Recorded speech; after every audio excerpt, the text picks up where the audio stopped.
विद्यार्थी मित्रांनो, आज आपण इयत्ता 8वी सामान्य विज्ञान या विषयातील प्रकरण क्रमांक 1चा अभ्यास करणार आहोत. प्रकरणाचे नाव आहे सजीवसृष्टी व सूक्ष्मजीवांचे वर्गीकरण. सजीवसृष्टी आणि सूक्ष्मजीवांचे वर्गीकरण करण्याची काय गरज आहे? तर आपल्या सजीवसृष्टीमध्ये अनेक प्रकारचे वेगवेगळ्या प्रकारचे विविध प्रकारची विविधता आढळून येते. त्यालाच आपण काय म्हणतो? जैवविविधता असं म्हणतो.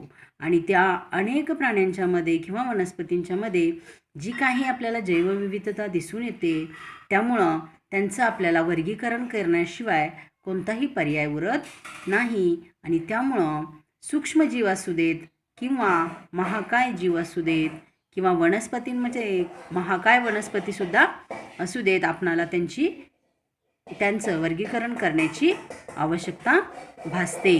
तर आज आपण पाहणार आहोत जैवविविधता आणि वर्गीकरणाची आवश्यकता.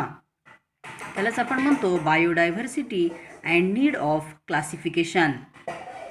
7वीच्या वर्गामध्ये तुम्ही अभ्यासलेला आहात भौगोलिक प्रदेश, अन्नग्रहण, संरक्षण अशा विविध कारणांनी पृथ्वीवरील सजीवांमध्ये अनुकूलन झालेले आढळते. अनुकूलन साधताना एकाच जातीच्या सजीवांमध्येही विविध बदल झालेले दिसतात. मग हे जे विविध बदल झालेले असतात, ते विविध बदल झाल्यामुळं आपणाला त्या प्राण्यांना कोणत्याही एका गटामध्ये किंवा भागामध्ये किंवा संघामध्ये समाविष्ट करता येत नाही. आणि म्हणूनच इसवी सन 1735मध्ये कार्ल लिनियस यांनी सजीवांना 2 सृष्टीमध्ये विभागले.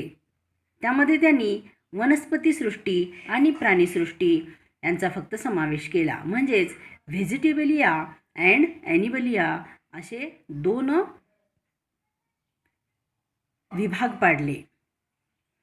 यानंतर आपल्या पृथ्वीवर एकूण मिळून 87 दशलक्ष जाती ज्ञात आहेत. एवढं प्रचंड संख्येने असणाऱ्या सजीवांचा अभ्यास करण्यासाठी त्यांची गटात विभागणी व्हायला हवी अशी गरज भासल्यानंतर पुन्हा त्यामध्ये सजीवांमध्ये असलेले साम्य आणि फरक लक्षात घेऊन त्यांचे गट व उपगट बनवण्यात आले. आणि सजीवांचे गट व उपगट बनविण्याच्या या प्रक्रियेला जैविक वर्गीकरण असं म्हटलं जातं. रॉबर्ट हार्डिंग व्हिटाकर यांनी 1920 ते 1980 हे अमेरिकन परिस्थितिकी तज्ज्ञ म्हणजेच इकॉलॉजिस्ट होऊन गेले. त्यांनी इसवी सन 1969मध्ये सजीवांची 5 वेगवेगळ्या गटामध्ये विभागणी केली. बघा, त्यांनी सजीवांचे वर्गीकरण 5 गटामध्ये करण्यासाठी कोणकोणत्या निकषांचा वापर केला. तर याच्यामध्ये जे वापरलेले निकष आहेत ते निकष आता आपण पाहूया. याच्यामध्ये प्रथम त्यांनी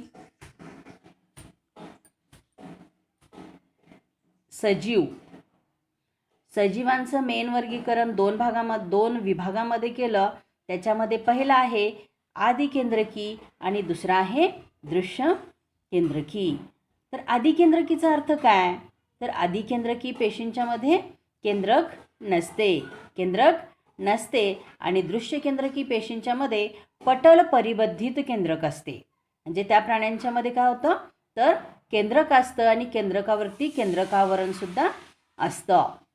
पुन्हा आणखी आदिकेंद्रकीचे एकाच भागामध्ये विभागणी केलेली आहे, ते म्हणजे आदिकेंद्रकीमध्ये एकपेशीय प्राण्यांचा समावेश केलेला आहे. आणि एकपेशीय प्राण्यांच्या मध्ये फक्त सृष्टी 1 मोनेरा याचा समावेश होतो. आणि दृश्य केंद्रकीचे पुन्हा त्यांनी एकपेशीय आणि बहुपेशीय असे 2 भाग पाडले आणि त्या 2 विभागामध्ये काय केलं? तर प्राण्यांचं वर्गीकरण केलेलं आहे किंवा सजीवांचं वर्गीकरण केलेलं आहे. याच्यामध्ये एकपेशीय दृश्य केंद्रकीय सजीवमध्ये सृष्टी कोणती येते? तर प्रोटिस्टा. बहुपेशीयमध्ये बघा, पुन्हा बहुपेशीय प्राण्यांचे 3 प्रकारामध्ये विभागणी होते. बहुपेशीय प्राण्यांचे 3 प्रकारामध्ये काय होते?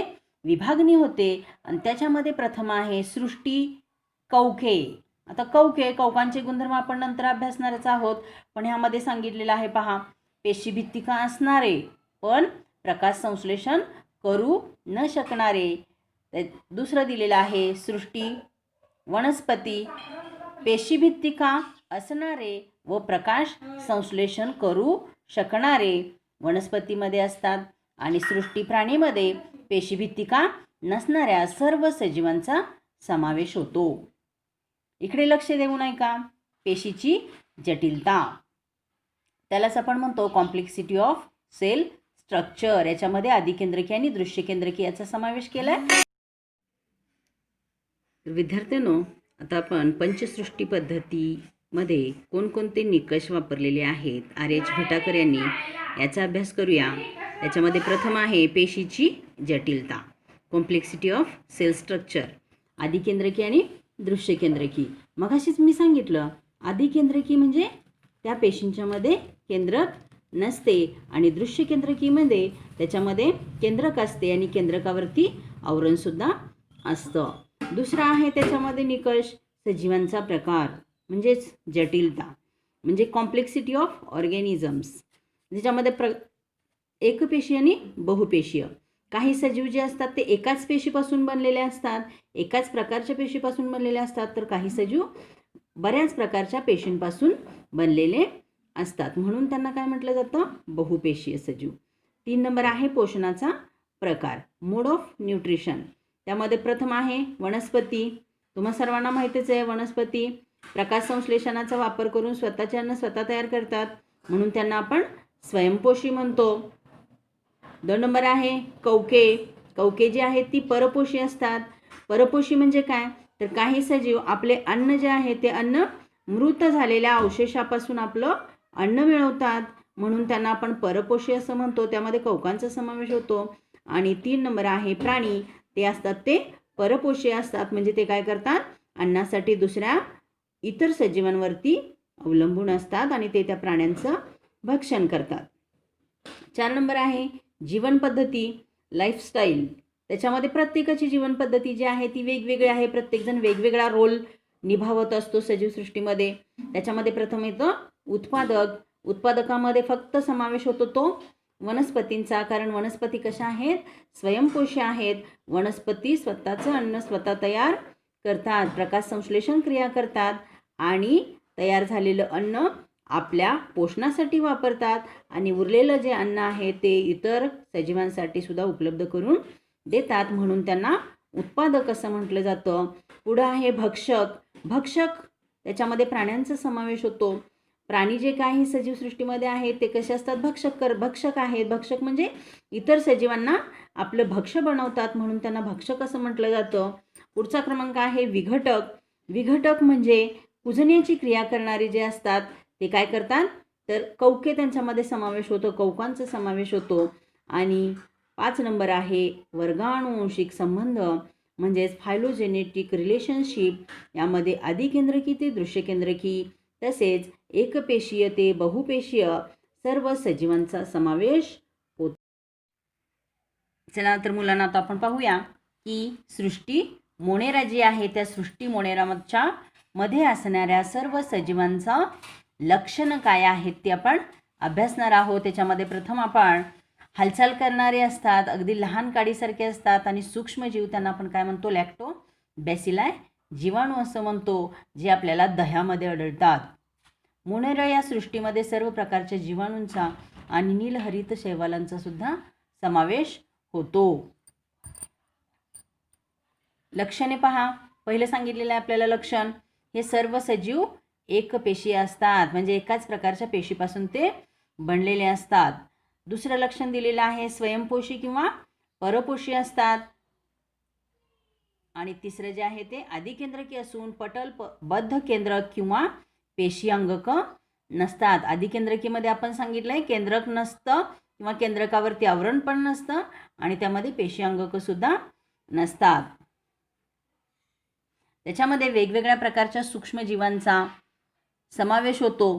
त्याच्यामध्ये पहिलं दिलेलं आहे बघा, Clostridium tetani, Streptococcus pneumoniae, Treponema pallidum, Vibrio cholerae, Salmonella typhi, Legionella pneumoniae, Staphylococcus aureus आणि क्लोस्ट्रिडियम बोट्युली बोट्युलिनम अशा काही सजीवांचा समावेश सृष्टी मोनेरामध्ये होतो.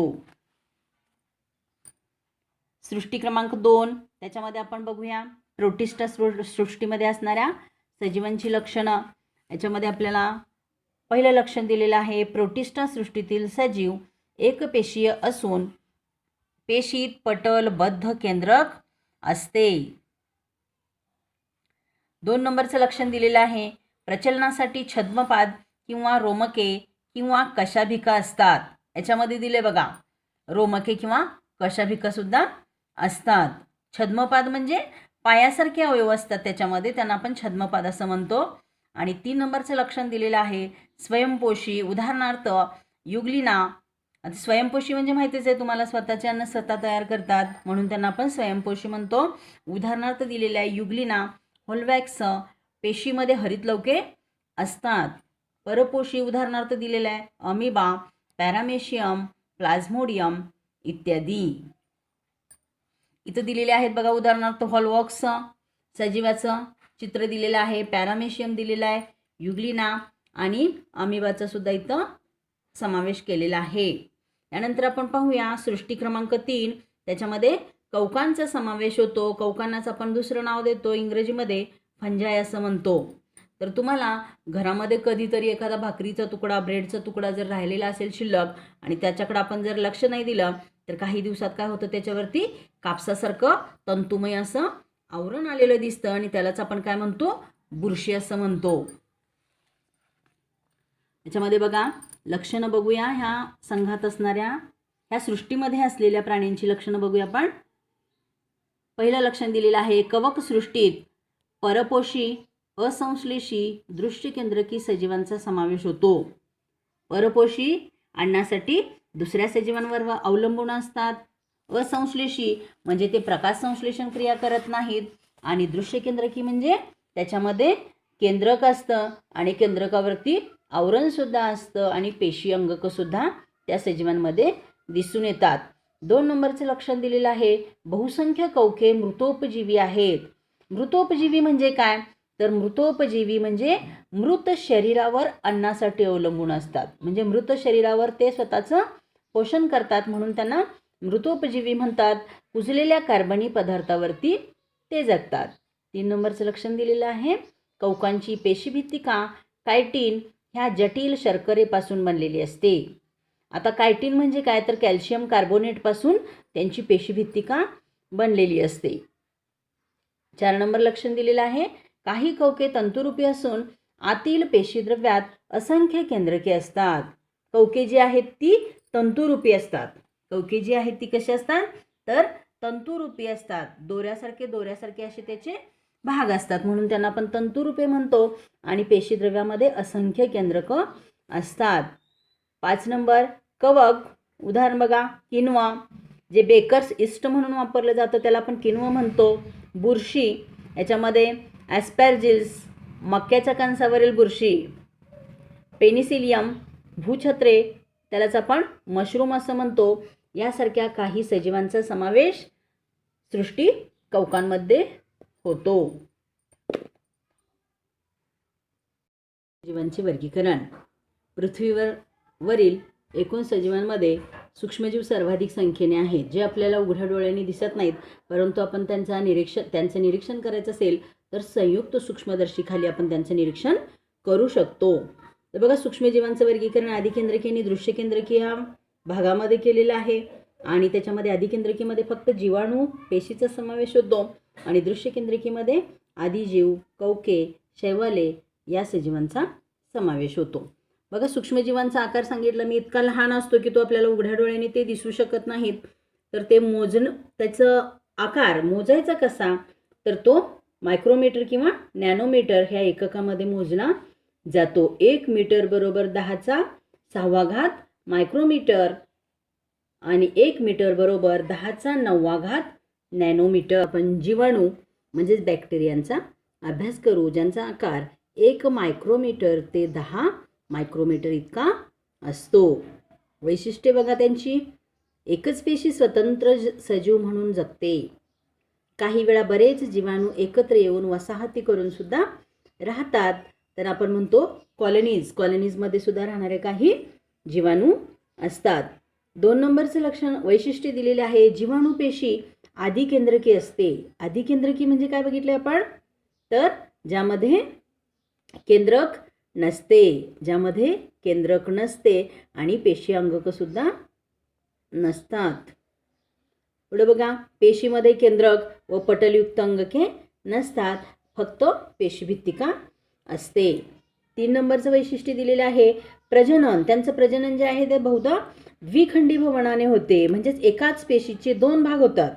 एकाच पेशीचे 2 भाग होतात आणि त्यांचं प्रजनन होतं. 4 नंबरचं वैशिष्ट्य दिलेलं आहे अनुकूल परिस्थितीमध्ये जीवाणू प्रचंड वेगाने वाढतात आणि 20 मिनिटात संख्येने दुप्पट सुद्धा होऊ शकतात. उदाहरणं बघा, याच्यामध्ये पेशींचे काही जीवाणूंचे आकार दिलेले आहेत.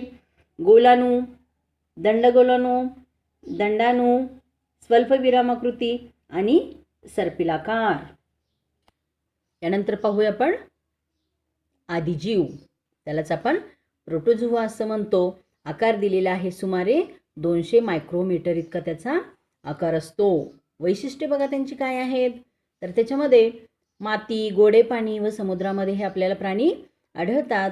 काही इतर सजीवांच्या शरीरामध्ये सुद्धा राहतात, म्हणजे काही अंतःपरजीवी सुद्धा असतात, दुसऱ्या सजीवांच्या शरीरामध्ये ते राहतात आणि रोगास कारणीभूत ठरतात.